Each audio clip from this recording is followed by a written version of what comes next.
Now, I want to go back and look at those championship standings again and just the bubble spots. And this week would kind of expand that bubble from 7th up to 6th place. Absolutely. And Jeff Gordon really has struggled. I mean, even though he's in 6th place, he has yet to get to victory lane. His name is synonymous with championship. And then you go to the other end of the spectrum. Poor old Clint Boyer. I'm going to tell you, I love this guy. He wears his emotions on his sleeves.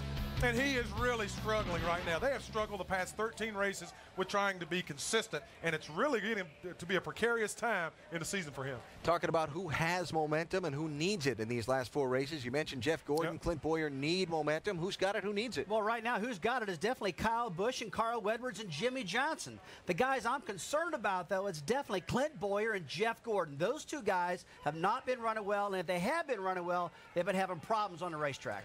Does that margin for error for all these drivers and teams being so small here today affect the guy in the noodle as he gets ready to start the race? Oh, absolutely, Alan. It sure does. You know you're behind. You know you're having problems out there, and you can't make a mistake because the chase is getting close. It's time to take all the mistakes, get rid of them, stay focused, get working with that crew chief, get that old hot rod running good, but it's in your head. No mistakes, no mistakes. Yeah, and it's such a confident sport. If you're a guy like Clint Boyer and you're struggling, you're going to notice any problem earlier, and you're going to be like, oh, my goodness, here we go again as I throw my pen away. Don't throw your pen at us. You're gonna be, here we go again. There's another problem, and we're going to have to deal with that. I'll throw that one, too. Let's hear from one of those drivers trying to scratch and claw his way into the chase field. Maybe he's going to throw a pen, too. David Reagan, the sophomore driver from Georgia's with Shannon Spake. That's right, Alan. Now, if you would have asked his crew chief at the beginning of the season if this team would have made it into the chase, he would have said, with a little luck, yes, they will. Right now, 14th, 89 points out of 12th. How much pressure do you put on yourself to get in that top 12?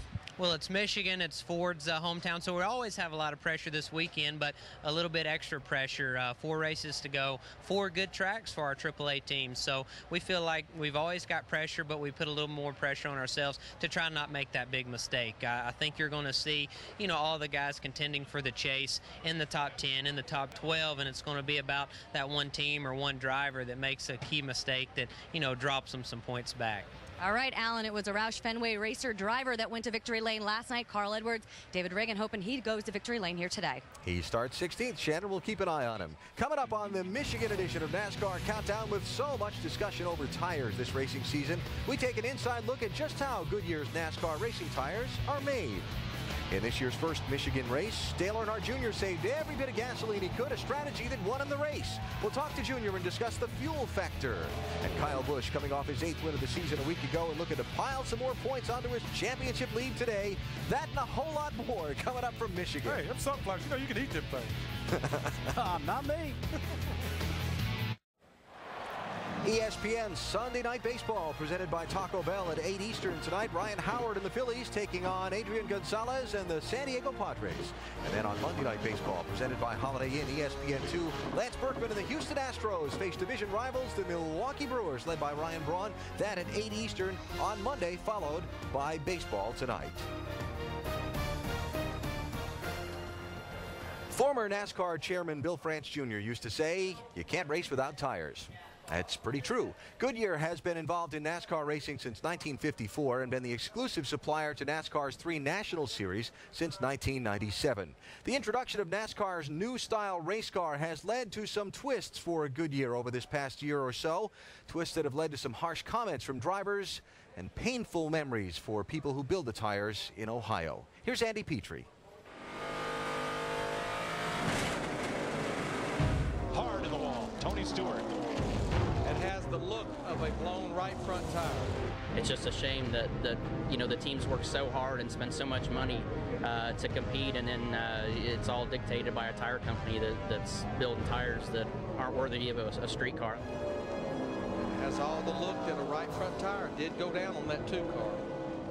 We have 43 drivers and 43 crew chiefs and 30 owners, so we get 120 opinions, plus all the data. You know, we try to do a very diligent job on assembling all that data and making sure that it's analyzed in the correct way. Yeah, I was just talking to Mr. Campbell down there from Goodyear, and I mean, we can burn the tires off in 5 laps, so I think that's going to be a really big issue.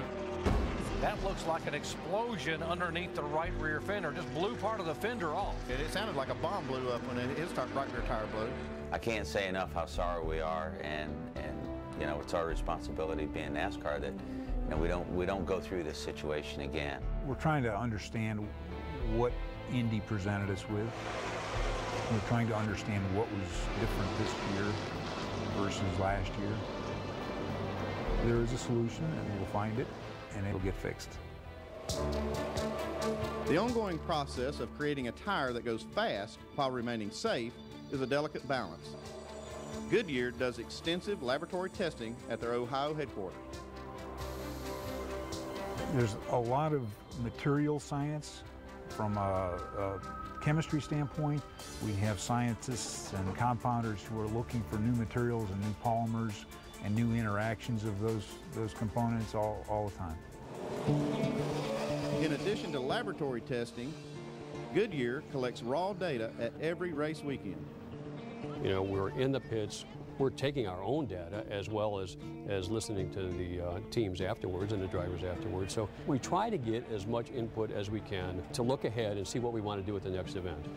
The driver feedback is important. We respect their input. We want those guys to be happy. We want them to be satisfied customers, right? Testing is vital to creating the correct tire for each individual track. Every track has a unique makeup with various lengths, banking, and surface structures. All these variables play into the components used to make a tire. The things that you would think are common denominators that would require a similar tire, oftentimes they're not. There's a huge difference in the track surface itself. Age of track is a variable that we have to take into account with different tires. The biggest challenge for Goodyear is NASCAR's development of the new Cup car. The new car has a higher center of gravity and creates less downforce than the previous car. Higher center of gravity, coupled with higher static weight, puts more pressure on the right side tire. That's been a big challenge for them, to get a tire that will accept all the wheel loads and make it good to race side by side. It's a difficult spot to be in. Right side tires carry load. The banking pushes back on the tire and creates extremely high loads. It has less downforce. It doesn't handle as well. It wasn't intended to handle as well. We've had to do an extensive amount of track testing to understand what the car wants from tires. Increased testing is the only way for NASCAR and Goodyear to understand how the new Cup car will react. Obviously, when you come into something new, you have to have more research and development. Right now, they're leaning on the teams from a NASCAR standpoint and from a Goodyear standpoint to pay for their development. In order for the teams to go forward, there's going to have to be more tire tests, and I don't think the teams can be responsible, shouldn't have to be responsible for showing up at those tests and spending their own money to develop a tire for Goodyear and NASCAR. We're confident that we're going to take what we've learned at the Indy race and move forward, and it's brought some things to light that we haven't been looking at in the past, is not just a tire manufacturer, but as us at NASCAR. So I think right now, we're confident that it won't happen again, but you never know when the perfect storm will arise. The ultimate responsibility for specifying the tire lies with us. You know, NASCAR recognizes that we're the tire experts, we're their tire supplier. They respect our ability to design and provide a good competitive product. So ultimately, that lies with us. We determine what that tire is going to look like and share that with NASCAR. You never hear about tires when there's no problem, but you sure do hear about it when there is a problem. Andy Petrie joins us now from the broadcast booth where he's getting ready to help call today's race. Andy, you saw the tires for this race being made. How long ago and how?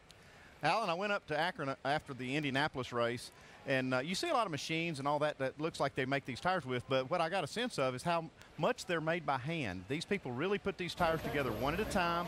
It's almost like making a Swiss watch or something. These things are all handmade, and they got a lot of some automated things that they do, but it is still a hand process. You know, there's an overriding impression that you and I were talking about that you got in watching this process. What was that? The biggest thing for me, Alan, was how much these people care. I was there, like I said, the week after Indianapolis, and you can imagine it wasn't a happy time, and these people really were concerned about how they were going to fix this problem and how it looked on them. And they really care about what they do. They care about the drivers, the guys that ride on these tires. They even put their name on that tire. The tire builders stick a sticker on the inside of that thing with their name, so they have a lot of pride in what they do there. All right, Andy, we appreciate the quick update on Goodyear. And by the way, Goodyear has scheduled 2 tests at Indianapolis, one coming up in mid-September and one coming up in early October to begin to work on next year's tire for the Indianapolis race. We will hear more from the drivers in today's race here in Michigan when NASCAR Countdown returns to the Michigan International Speedway. We're in the Irish Hills, a vacation area dotted with lakes and farms, lots of corn standing tall in the fields, and a racetrack right in the middle of all that. Did you know Darty is Irish? It is? Yep. Andy Petrie's 50 years old, too. You know that? We do now. Happy birthday, Andy.